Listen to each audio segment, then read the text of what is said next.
Live from tape, pre-recorded at our studios in Austin, Texas and Portland, Oregon, it's Syndicated with Lesley and Ben.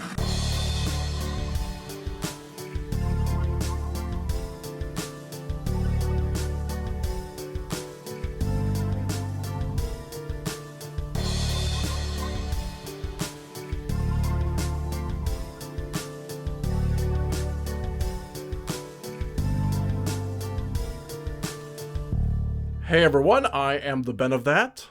And I'm the Lesley. This is a twice-monthly podcast about television genre and storytelling in which we watch an episode of a show and explore the history of television one episode at a time. If you're just now joining us, we're talking about Death and Other Details, the brand spanking new murder mystery drama from Hulu.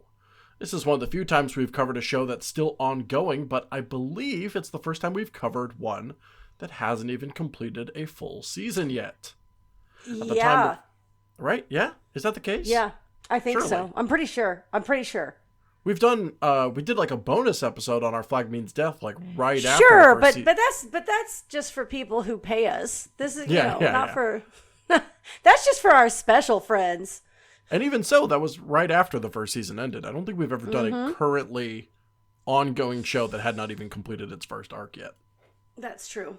At the time of recording, only 3 episodes of Death and Other Details have been released so far, as the show debuted on January 16th of this year.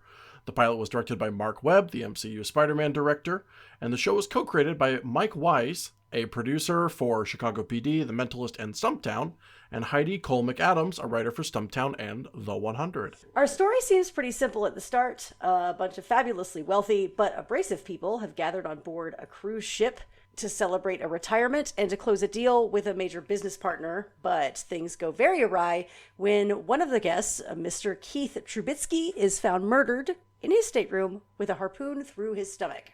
Mandy Patinkin needs no introduction, but he's playing the role of Rufus Coates in this. Coates is modeled after many parlor detectives that have come before him, including Hercule Poirot and Sherlock Holmes, your Philip Marlowe's, your Sam Spades, your Jacques Clouseau's. Yeah, there you go. If you will. There was a moment where he was like, and that's when the Countess's jade necklace or whatever. And I'm like, this is Clouseau bullshit, isn't it? Yeah, a bit. It is. This is a little Pink Panther, huh? Back to Lupin. He is worldly, clever, connected, and has an immense eye for detail that allows him to put together the clues of Keith Trubisky's murder. I assume, because the show isn't over. Right. This is all we assume. Yeah, we assume.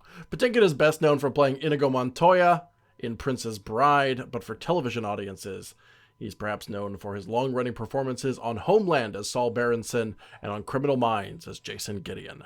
2 other shows we probably could have covered this season, so it's funny to be like, we're doing the Mandy Patinkin crime show. Oh, which one? Which one? The new one. The new one. No, I don't know. No, I guess Homeland is more about spies. Can I just say, though, I realized as I was watching this episode, and especially now that you have brought up all of the different types of specific type of detective that this is doing a pastiche of, I will say, if this were the only genre of television that existed, I think I would be fine. Like, if this was all that I ever got, if I just got to see a bunch of asshole brats on a boat or in a mansion or whatever, and then one of them is dead, and there's some gumshoe detective with some style of pipe or vice or something who has to figure the whole thing out but has a dark past of his own. That's if that was all that was available, that would be okay with me. And I think that it's so interesting that, like, we're doing yet another one of these. I really like them. I really like them as well. You're, of course, also partially alluding to, which I believe you initially pitched this to me as, Knives Out on a Boat. I did say that. We cannot forget Benoit Blanc. Absolutely. And there are a lot of similarities, I think, as well. However... It is interesting, by the way, real quick, that I very much think of those detectives. I do not think of the other 2 shows that we have covered this year. Well, I guess Poker Face as well. But I don't think of Columbo and Mrs. Murder, She Wrote, whose name I'm suddenly Angela Jessica Lansbury was the Fletcher. character. Thank you. Yeah, Sorry. you're right. It is interesting, and that doesn't seem to be how those two characters operate. That's true, and I think that a large part of that, well, especially considering Columbo, is that for Columbo, it's it's a how catch 'em instead of a who done it. With this is very much a who done it kind of situation. Certainly. So, yeah, I'm wondering if that's the way the show is formatted, because, I mean, all right, so when I say parlor detectives, I very much think of the, now that I have you all here. Right. Here's the rundown. And he literally at the end of the pilot episode does okay, I'm going to be interviewing each of you individually, and they're all in a room, and like, it just really fascinates me that this is something that is still being given a lot of weight, value, attention, and care in 2024. Like, it just pleases me so much that we still care about this particular genre of story. And the unique ways in which it's being done to accommodate for current technology. Yeah. Right. I mean, what? It's effectively one of the older commercial genres, right? Mm-hmm. Mm-hmm. In terms of, like, if we're going all the way back to Sherlock Holmes, it's like at least 150 years old. Mm-hmm. And in You're relative right. continuous popularity ever since. Maybe some dips here and there, but people like when a puzzle is solved. They really do. That's what I think it is I think that there's so much appeal to the puzzling aspect of it. I think that there's an appeal to watching a show in which the audience is given clues that they can also figure things out. I just think that has such a timeless appeal that's why we're talking about this genre of show like 58 times in one season. People like feeling smart, and mysteries do that. That's what I was trying to say, but I wasn't smart enough.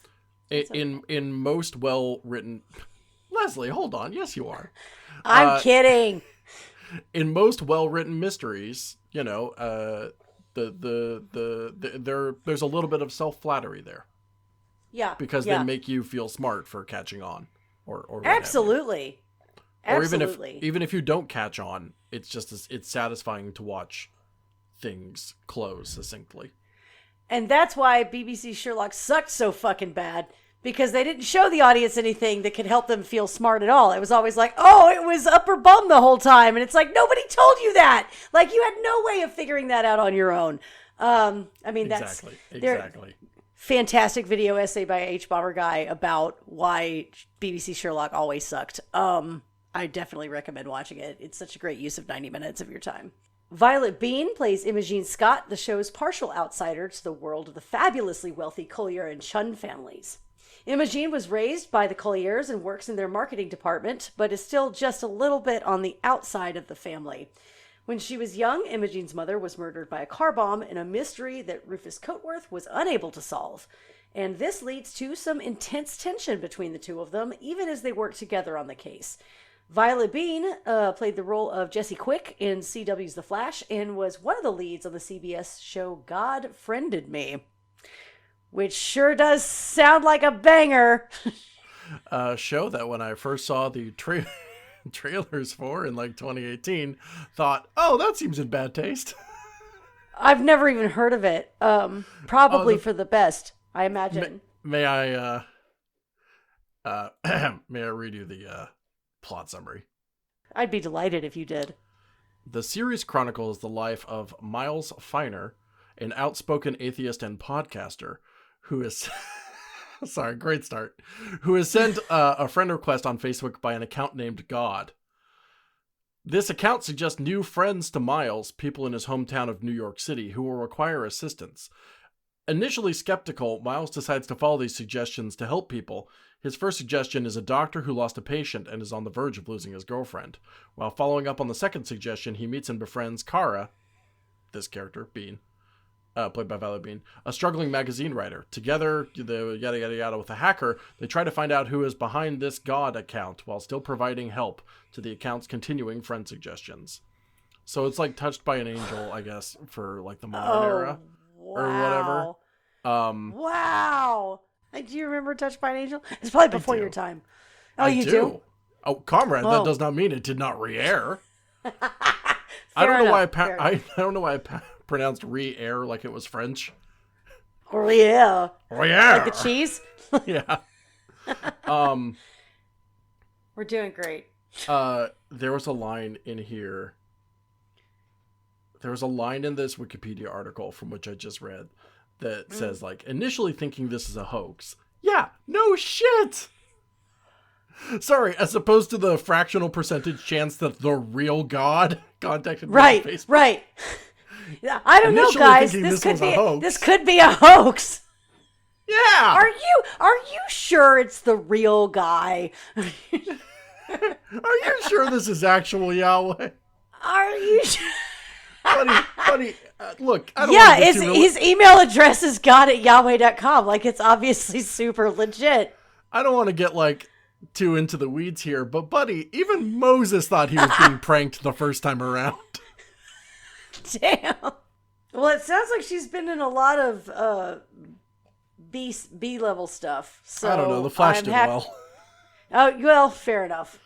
Just because I didn't watch it doesn't mean it didn't do well. I'm not saying it didn't do well, but I mean, like, this feels like a step towards more prestige than, say, The Flash or God Friended Me. It feels like she's stepping up the sophistication ladder a bit, is what I'm trying to say. You can swear on this show, okay? That's the... You couldn't swear on either of those other two, and now she can, so she's free. Exactly, yeah. Wow, progress. I know. Raul Coley plays the ship owner, Sunil Bhandari. Lesley just started, cheering. Comrade, same. This is a Raul Coley fan podcast. Hell yeah. Who is undergoing a bit of an identity crisis after ending a major relationship. Coley got his major television debut as a lead, playing Dr. Ravi Chakrabarti in iZombie on the CW, before starting a series of collaborations with horror writer and director Mike Flanagan, my guy. Coley is a main cast member of The Haunting of Bly Manor, Midnight Mass, and The Fall of the House of Usher, all on Netflix. This is not in the script. His Midnight Mass role brought me to tears. I have not seen any of his collaborative roles with Mike Flanagan. I've not watched Haunting of Bly Manor. I've not watched Midnight Mass. I've not watched Fall of the House of Usher. The only thing that I've seen him in prior to this was iZombie, which is more or less why I was like, are you kidding me? Like, Raul Coley and Mandy Patinkin are in a show, I'm watching it. Like, that's, there's no question about that. And the fact that I got to watch them be in the same room and interact with one another, like, I can absolutely die happy now, and I can only assume that Raul Coley feels the same. So, so here's the thing. I know you were a little sour on The Haunting of Hill House. I really like it. I understand that you don't like it. That's totally fine. Midnight Mass is a whole different animal in terms of the kind of horror that it's doing. And I think, as a religious person, you would appreciate what it is doing in Midnight Mass. Interesting. As a formerly religious myself, I am very appreciative of what it's doing. How interesting. Okay. Well, I mean, I'll definitely, it's one of those that's like kind of been knocking around on the list for a while. Like, will I? Maybe. It is not a very scary time, but it raises some capital B big questions about religion that I find very interesting. How cool. Well, I will have to check that out then. I am hugely interested. And again, like I will, it's all honestly solely been on my list, mostly because I just want to watch him and more stuff. So, he is very, very good in that show.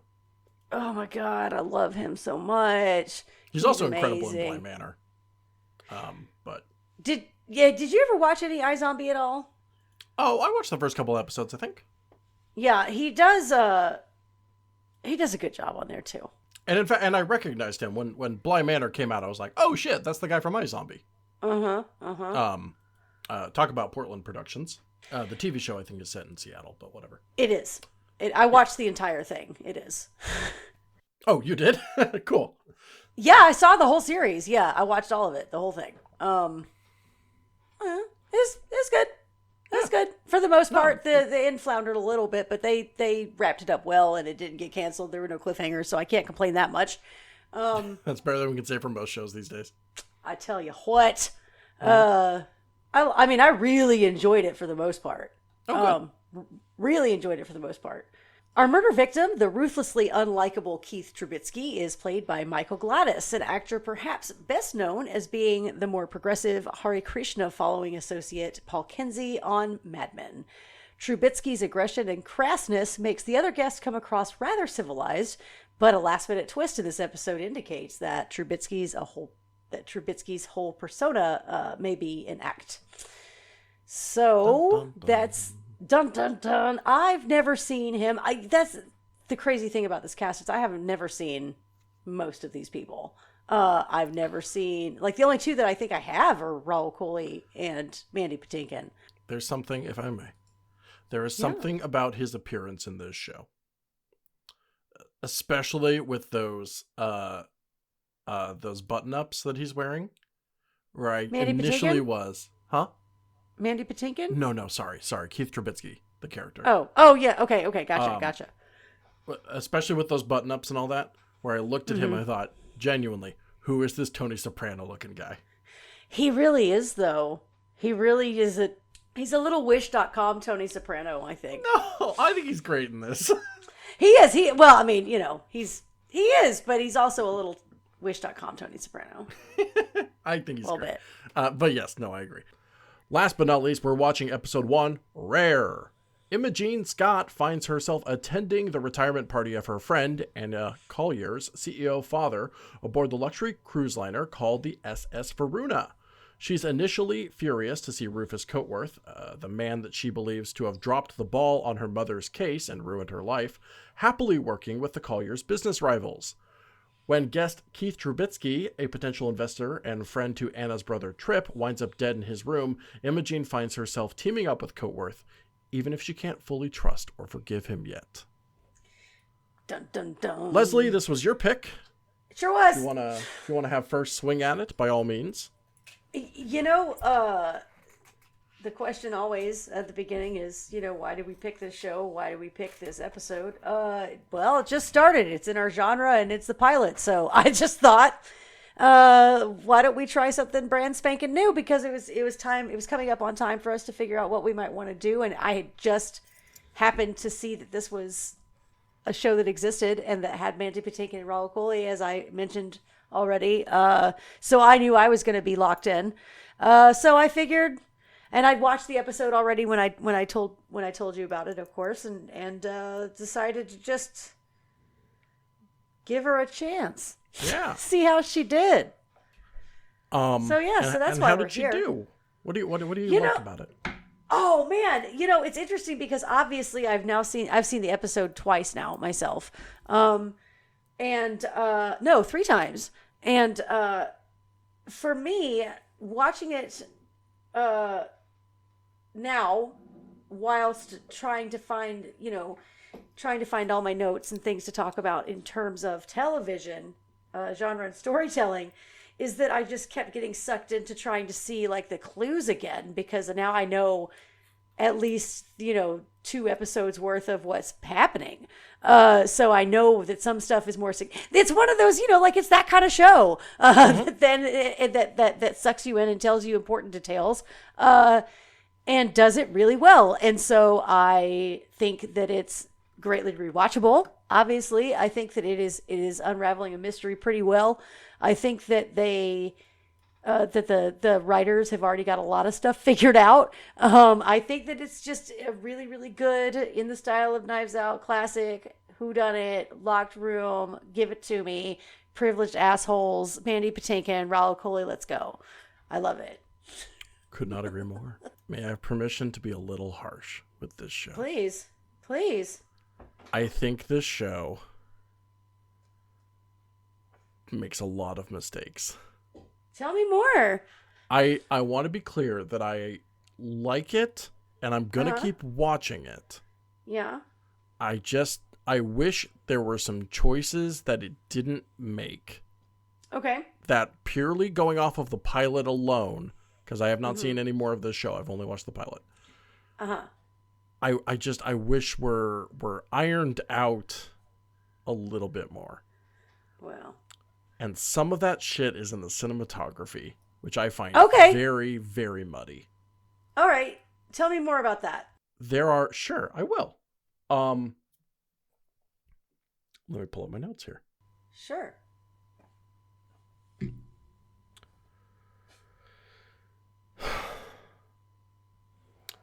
I think that there is a bit of an obsession in this episode with backlighting. Okay. And kind of muddying up some of the cinematography in a way where it's not always visually clear who's in the frame. Yeah. I see what you mean. There were a couple moments. All right, you know what? I'll be specific. Sure. Toward the end, when Rufus has everyone kind of gathered around on that sort of outdoor deck. Sorry, deck. And he's doing I suppose you wonder why I've called you all here. Sure. Classic detective speech. Sure. Our main character, Imogene, runs up from further away on the cruise ship, goes through some hallways and then shows up and she's like, I'll interview first. She's like, I want to say my piece about the murder.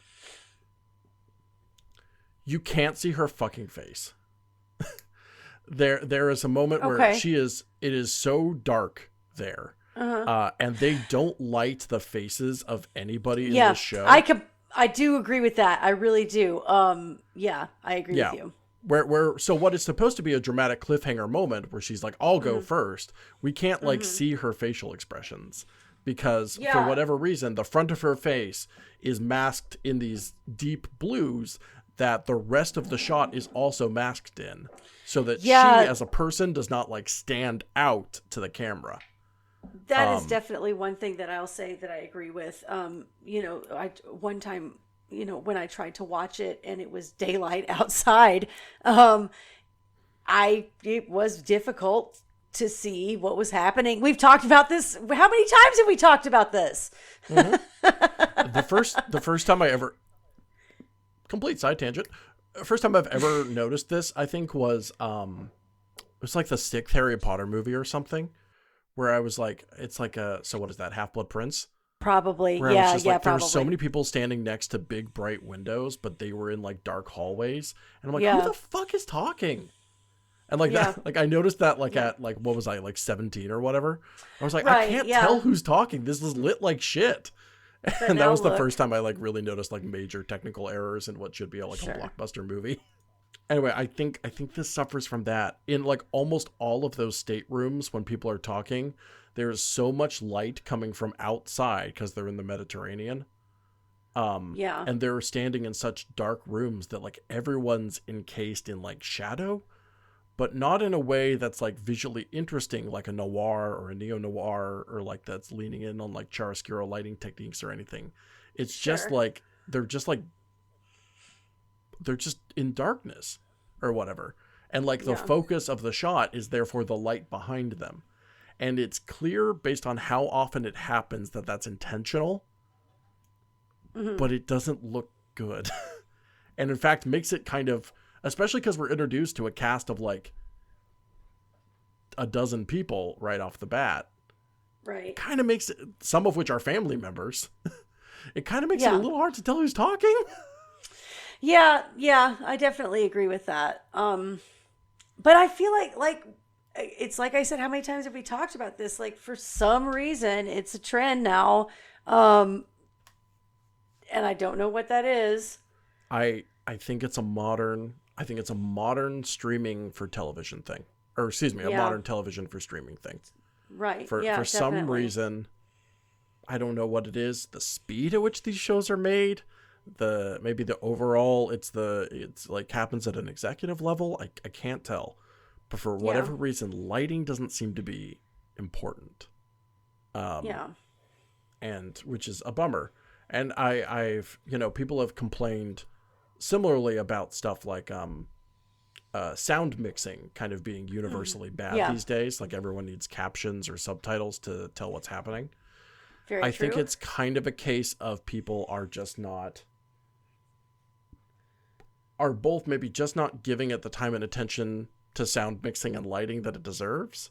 But also that everybody is watching on different TVs, different devices. different qualities of speaker, different qualities of screen.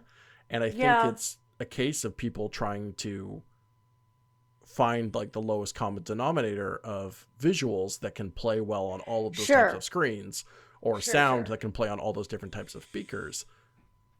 But it just kind of comes out bad. Yeah. Right before she comes out onto the deck and she's like, that I'd like to be interviewed first. There's a moment where she is reading a section in Rufus's autobiography, in which she's got her finger like over some text, to like help the visuals of the shot.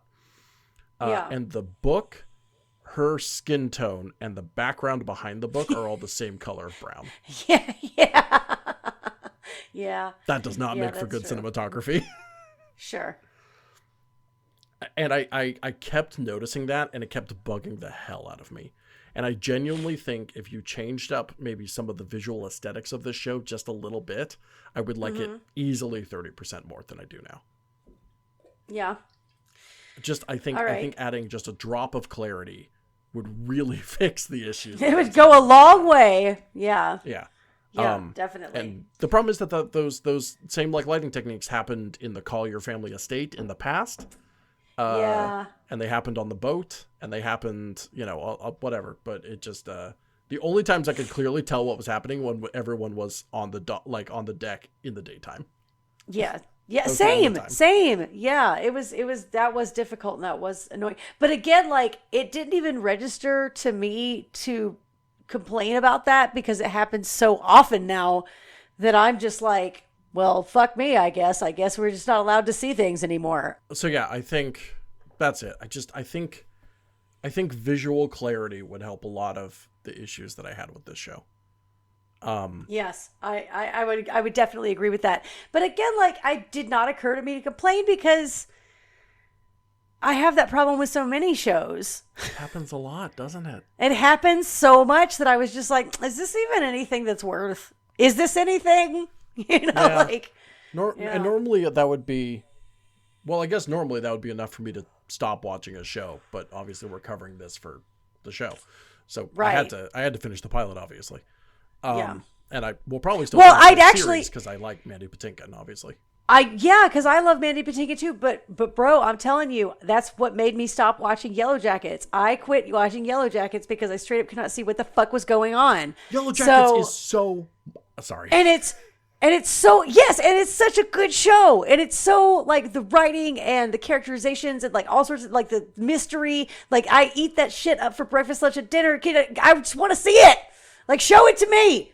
I only watched the first 2 episodes of Yellow Jackets, but I absolutely ran into that problem where I'm like, I can't fucking tell what's happening. Yep, same. Which sucks because, again, Mandy Patinkin, Raul Coley, I want to keep watching this. Like, y'all, hire some fucking lighting people. Like, please. I have to think it's like some sort of like executive timeline thing where it's just there's not enough time being devoted to these kind of things. But they just like don't. God. That like these streaming platforms just want such fast I'm not even blaming directors, by the way, or directors or producers or anything. I think these streaming services just want such fast turnaround that stuff like this gets neglected. Well, I hate it. You know what? I have a theory about this show real quick. I'm just going to double check this. If I'm wrong, I'm wrong, but I'm just going to double check something really quick. All right. I'm curious. I don't know what you're looking up right now. But Godspeed. I'm trying to remember what this technology is called. Well, describe it to me. Perhaps I can help. But it's the thing they shot The Mandalorian with. It's the thing they shot Our Flag Means Death with.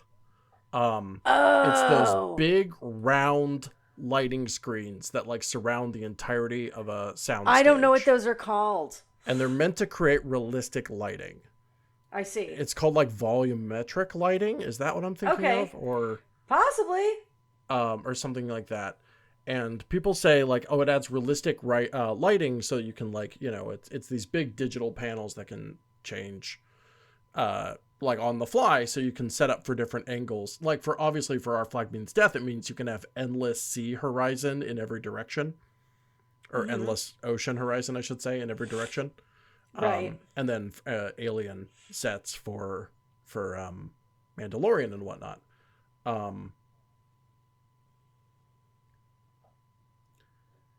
And again, it's supposed to be realistic, but what I think it is it looks bad. Yeah.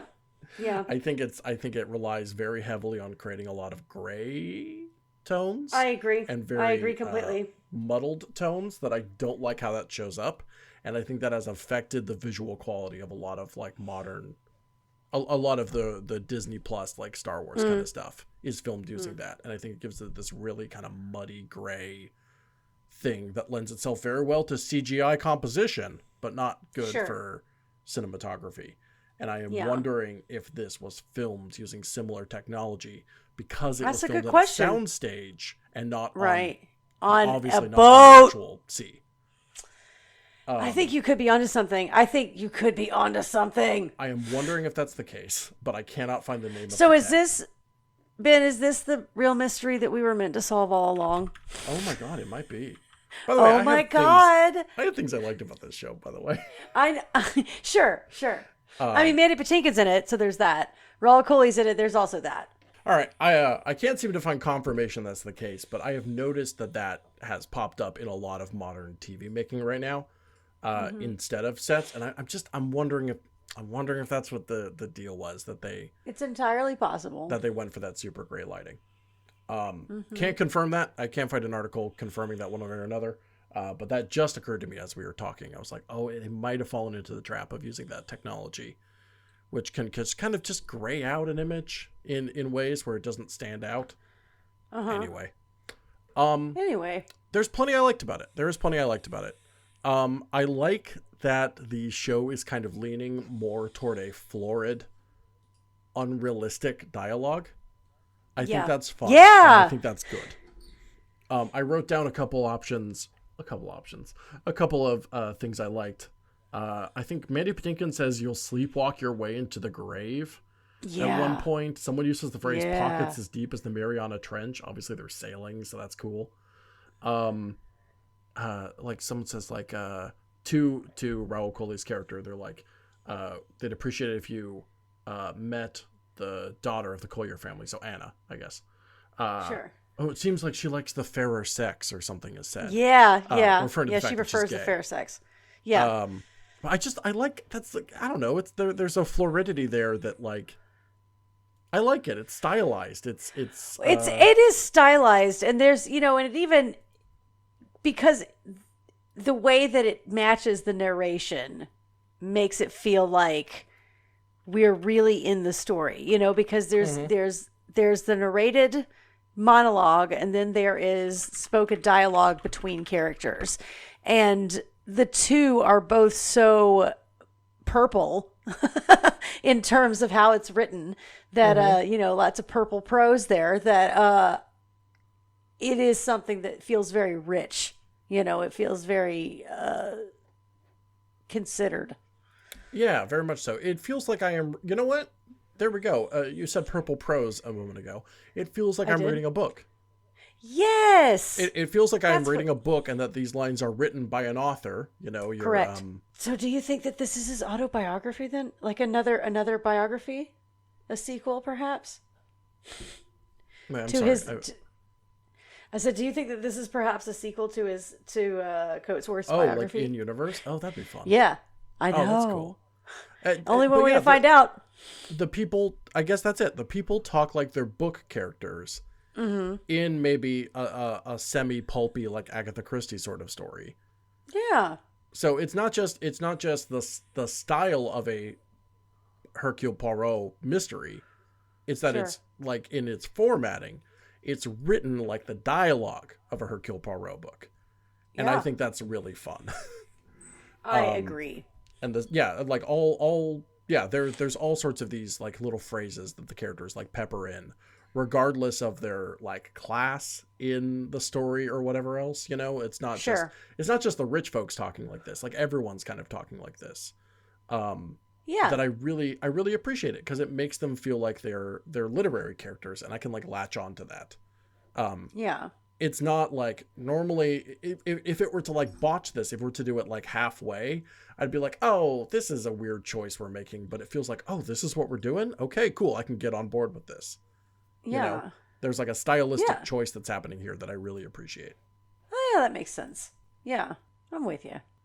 And yeah, I think that's there throughout. I think obviously there's a lot of attention went into costuming for these characters in a cool way, where again it's just sort of highlighting the sort of stylized, you know, people are dressed like they're Clue characters, you know. They are. Like Imogene they really are. Imogen has this bright yellow bathing suit and a very distinctive haircut. Obviously the pastor character has his, you know, pastor clothes. Yeah. I forgot the name of the collar all of a sudden. His clergy cloth. I don't remember what it's called either. The Chuns are dressed impeccably. You know, I like, again, there's a degree of like stylization where it feels like, yeah, it's like an attempt to capture a certain type of like pulp fiction, but sure, not Quentin Tarantino's Pulp Fiction. Not the movie, the genre. Yeah. That combined with the dialogue, combined with the set piece, all that. I really like that part of it. And that plus Patinkin is genuinely enough, and Raul Coley is genuinely enough to like keep me invested in this going forward. Definitely. Oh, I also liked the opening dollhouse CGI effect. Yeah, that was really cool. And the follow-up with with her swimming. It looks like it's a shot of the sky, and then you see a ripple, and it's someone swimming. I mean, I would have liked it a lot more if I could have fucking seen it a little better. That's one of the better shots. And it's that's one of the better ones. I just wish it weren't so. Again, I want to compliment the costumes, but I just wish it weren't so muddled. Actually, now that I think about it, that dining room scene is a prime example of I would like to see the costumes. I would like to see who's in the scene. Yes. Yeah, like when she's on the sequin dress that's like it's so gorgeous, but you can't really see what it looks like unless you're like in full theater mode. Like the first time I watched this episode was at night, and so it was much easier. You know, it's fine. It's, you know what, it's fine. Let's stop bitching about it. We've bitched enough for one episode. I'll shut up about it now, I guess. Whatever. I mean, yeah. I think, by the way, what initially starts as a triple mystery is a really interesting concept. It becomes a quadruple mystery later on. But I like the threads they set in place.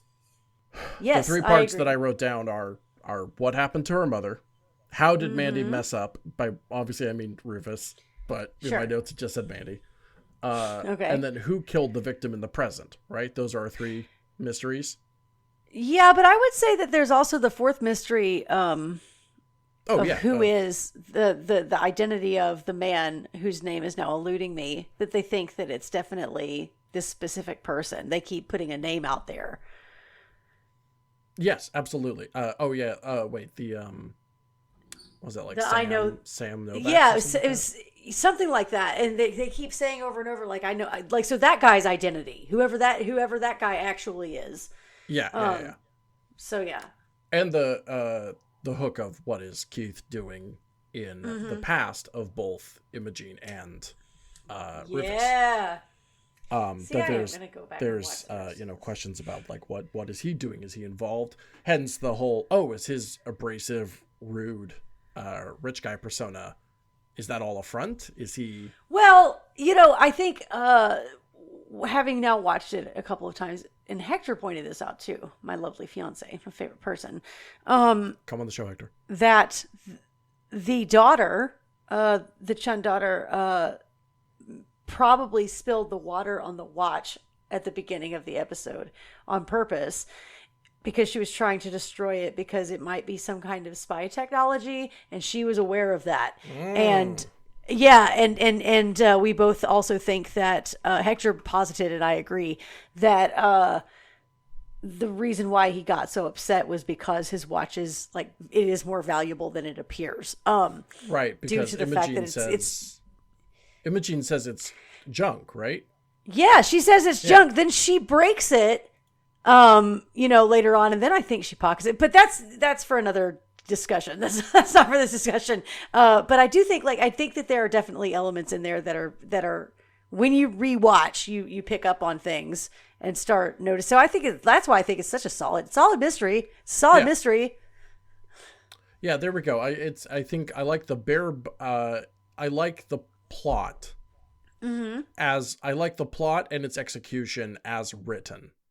I just wish the visual component had caught up with I completely agree with you. And its performances. Agree. I want to be clear. I like the performances. I don't think there's... Performances are great. I think some of it's a little wooden, but there's a lot of exposition at the beginning. Yeah. So I'm willing to let that slide a little bit. Yeah. We'll see how it plays out in the next few episodes. We'll see how it plays out. The thing I picked up on, similar to your watch thing, is I believe it's... I now can't remember who says it. I think it's Anna, who says, who calls Trubisky out and says something like, didn't I see you in New York? Or something like that. And he's like, this Hoosier's never left the great state of Indiana, is his reply. Another great use, by the way, of that kind of florid dialogue. Yeah, definitely. Definitely. But he says something to that effect to be like, hey, we've just met now for the first time. But hey, if he's Rufus's assistant, that means he's been following them for a city or two. Right. Right. So which would explain why he's also... That's a clue, Ben. It's a clue. Which would explain why he's also across the hallway so he can monitor their movements. They think he's a pervert, but obviously he's a detective, and those are different things. Sometimes the two are occasionally mutually exclusive. But yeah, no, I think there's some very intentional details that, no shit, this show starts with Mandy Patinkin saying, pay attention. Right. Which, wink. Pay attention, there's illusions that are going to be happening here. I felt like watching that dialogue at the beginning. It felt like the beginning of The Prestige. Have you ever watched that film? Of course. Oh, yes. With when Michael Caine says there's with Michael Caine. Yeah. Yeah, and you'll be looking for the trick, but you won't find it. Yeah, it's great. It's great. It reminded me of that exactly. It's the same energy. Master Wayne, what you're about to see is a prestige. Does everyone like that joke that would have been as topical in 2007 as it was now? Oh God.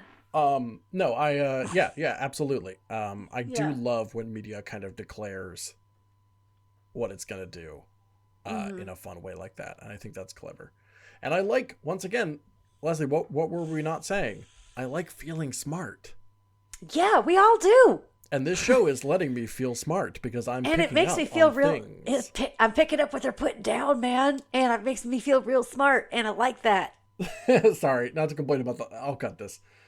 Scene where Imogen is describing the color of an object in a dark hotel room, and it's just a dark object I can't tell the color of. Yeah. Oh, yeah. When she's like, "Oh, yeah, it was blue, but it wasn't this. It was the card over here." And I'm like, "How? It all looks the same to me." Yeah. I'm just sitting here like, you could have told. You're telling me, man. Right. I couldn't tell you. Yeah. So yeah, no. It makes me feel smart. I feel like I am helping to solve this. I'm Rufus Coatworth's assistant now. Yeah. Now, hey, look at me. Look at me. I'm the assistant now. Yeah. So I don't know. I think God, I just wish it didn't. I wish it wasn't handicapping itself with its visual language. Agree. But otherwise, I think it's a very compelling story, and obviously, it's a very compelling story, fun show. Can't say no to Patinkin. He's a union man. Saw all those videos of him out there on the strike. Yeah, you cannot say no to Patinkin.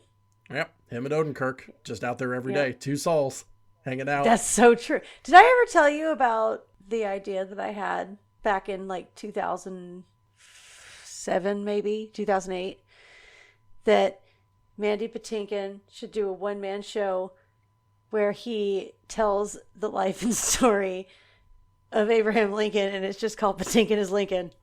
Lesley, this is a high compliment, I promise. That's a good BoJack joke. Okay, thank you. Now, and I came up with it before I'd ever even seen BoJack. So, how Of about course, that? of course. Patinkin is Lincoln, man. Can I make an observation about genre that is only partially actually connected to this show and isn't Yeah. connected to crime? Yeah. Perhaps less genre and Sure. more settings. There's a lot of Talk about what you shows want. coming out these days about going on vacation. Between two very successful seasons of White Lotus, NBC's The Resort. We got that, what is it, Acapulco show on Apple TV, which is about like a high-end resort in Mexico.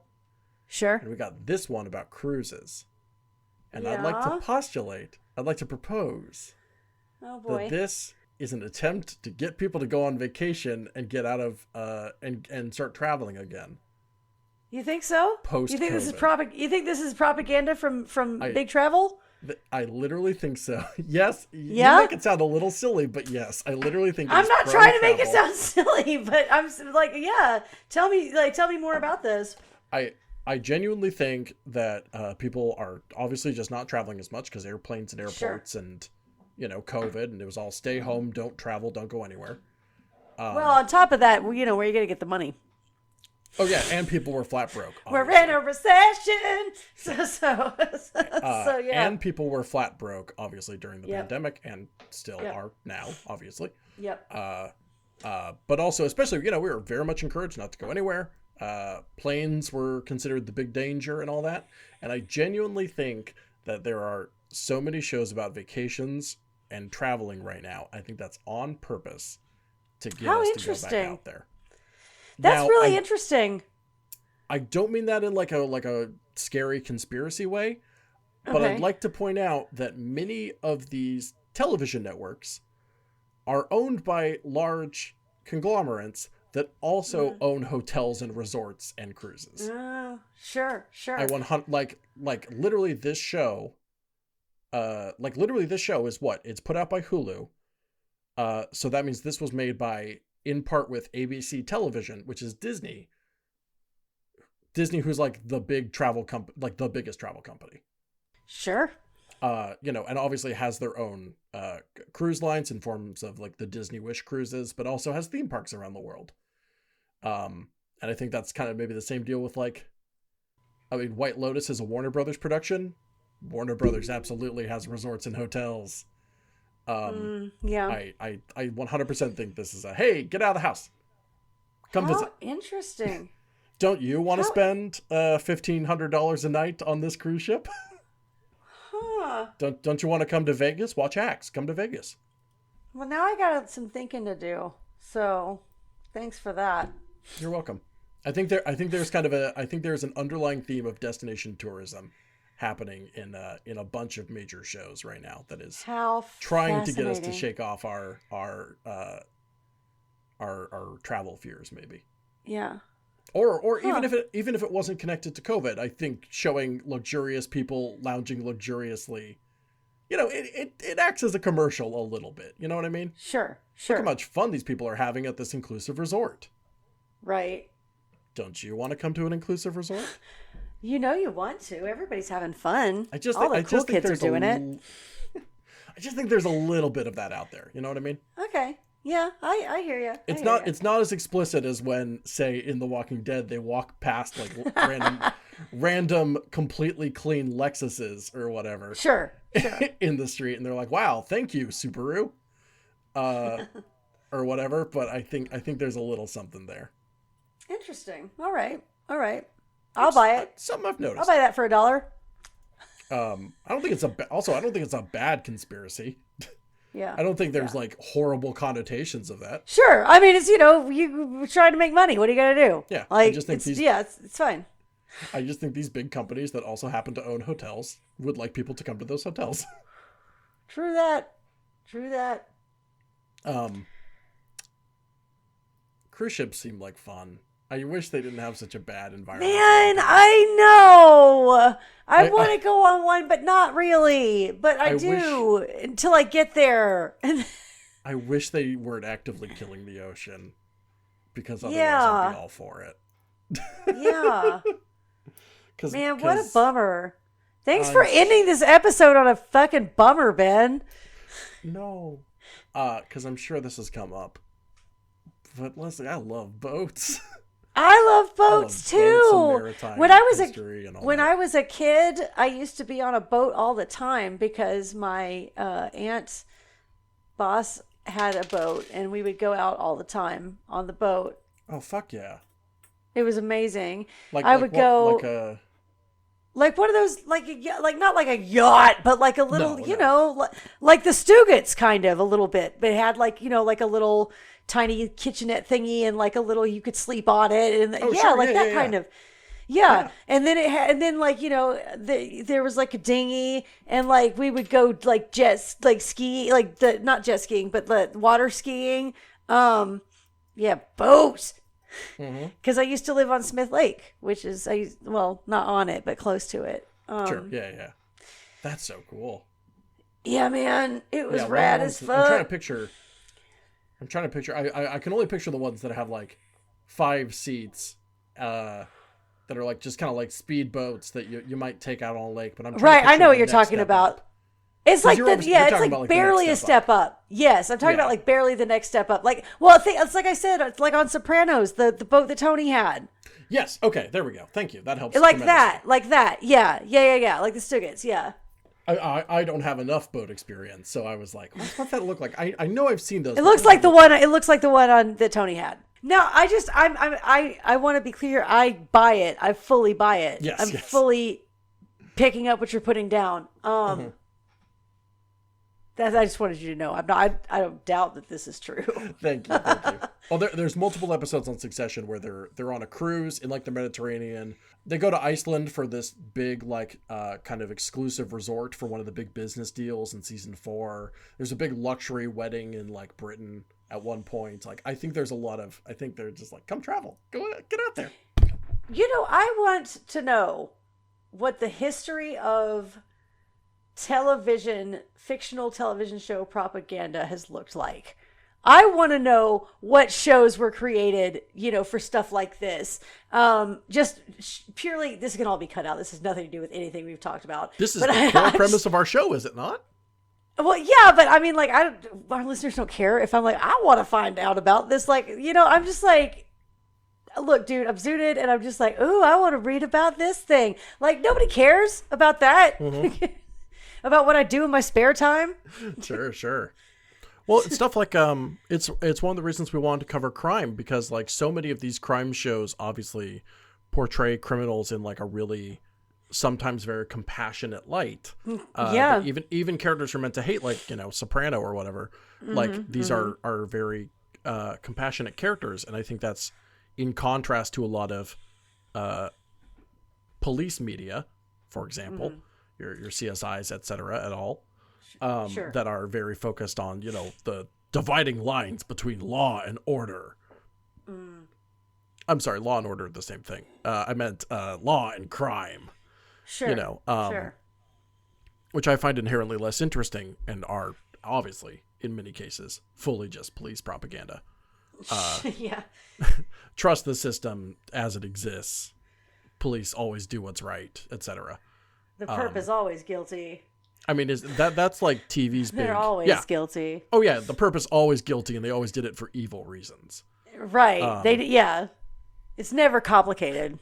Exactly. Never complicated. Whereas these shows are like, hey, it's complicated. Tony Soprano's a family man. Saul Goodman gets his start doing pro bono cases. Right. Mr. Boardwalk Empire, he's got a Boardwalk Empire. I haven't watched enough of the show to know what the actual plot is. Sure. Well, I mean, the whole the whole premise of this season, like you said, is that we're discussing crime from a more objective lens. Like we're not doing police procedurals for that exact reason. We're not doing like the 911s and stuff like that for this reason. Sure. So yeah, I think you're absolutely right. But to bring it back, that we're seeing is, to bring it back to what you said about like the history of like kind of propaganda stuff. I think the two main things that television is responsible over the course of the last, I don't know, liberally 80 years, I guess. Sure. Since like 1950 or so. I guess that's 75. But right? Yeah, okay. Yeah, give or take. Yeah. I think the two main things that television is responsible for, if it's television as propaganda, are police and lifestyle promotion. Yeah. And that lifestyle hasn't always been the Succession, Death and Other Details, don't you want to be part of the uber rich thing. And, in a lot of cases it was like, nuclear family lifestyle promotion, right? Sure. Yeah. Don't you want to be like Lucille Ball and Desi Arnaz? See, and that's the stuff I want to read about. Like, I obviously am aware of the fact that it exists. But like, that's something I want to know so much more about. Mm-hmm. Also, I don't necessarily, I mean, I know like this podcast is by two queer people, but I don't think there's anything wrong with in the 50s they made TV about the nuclear family. Sure. That's just whatever. That's the history of America. Yeah. But even if that doesn't necessarily appeal to, say, you or I.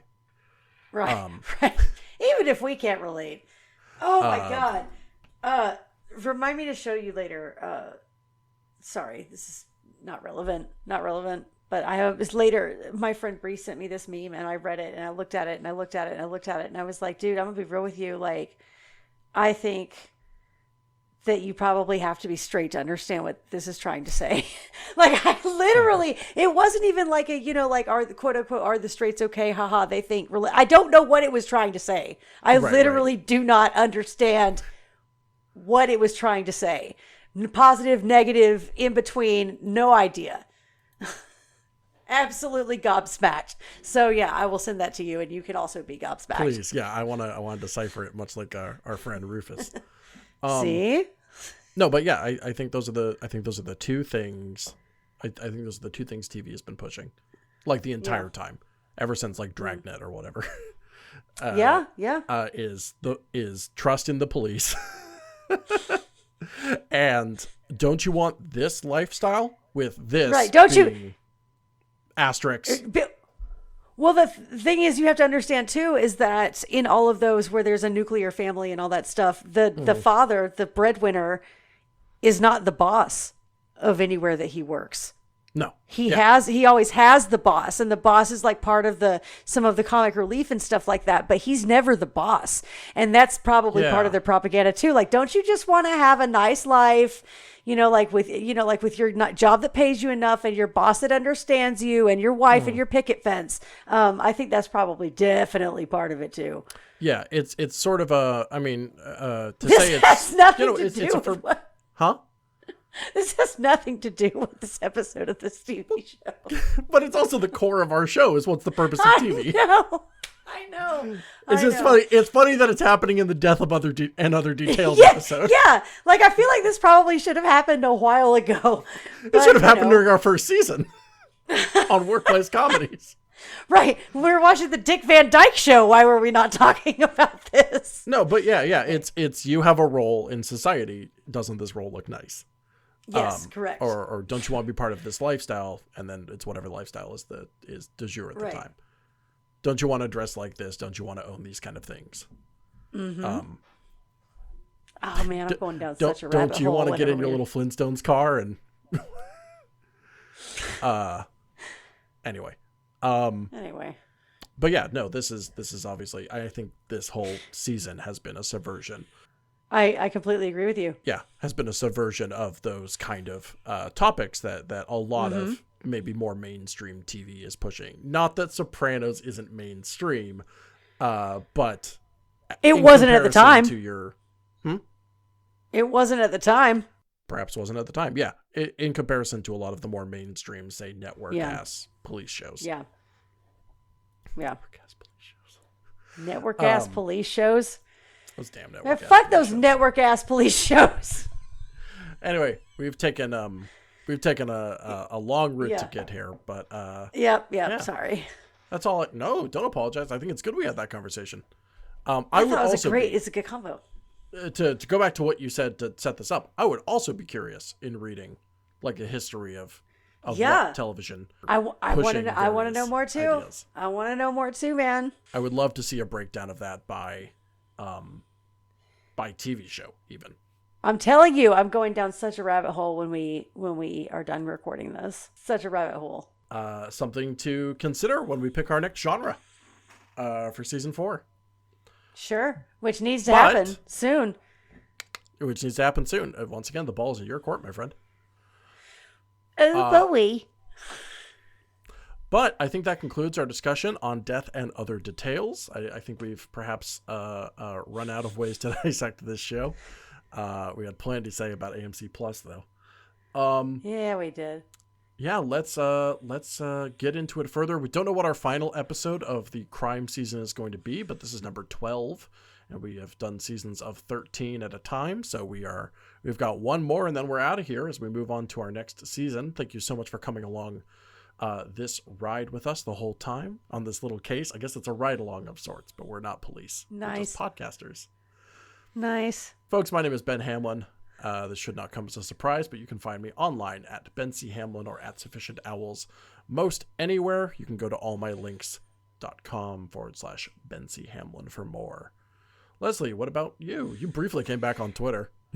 I'm on and off a little bit here and there. Twitter and Blue Sky, Vanetti, both places. Yeah, that's where you can find me. VANETTI, slinging truths and thinking about stuff. Come hang out.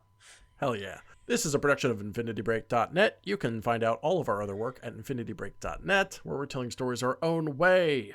I highly encourage you to check out all of our other work over there. We're kind of coming out of our wintertime hiatus over there and prepping our next big seasons of shows. We've got plenty of bonus content over on our Patreon at patreon.com/InfinityBreak, especially after this episode. And also, Lesley and I are working on some fun kind of extra behind-the-scenes sort of things that we're going to release on there this coming year.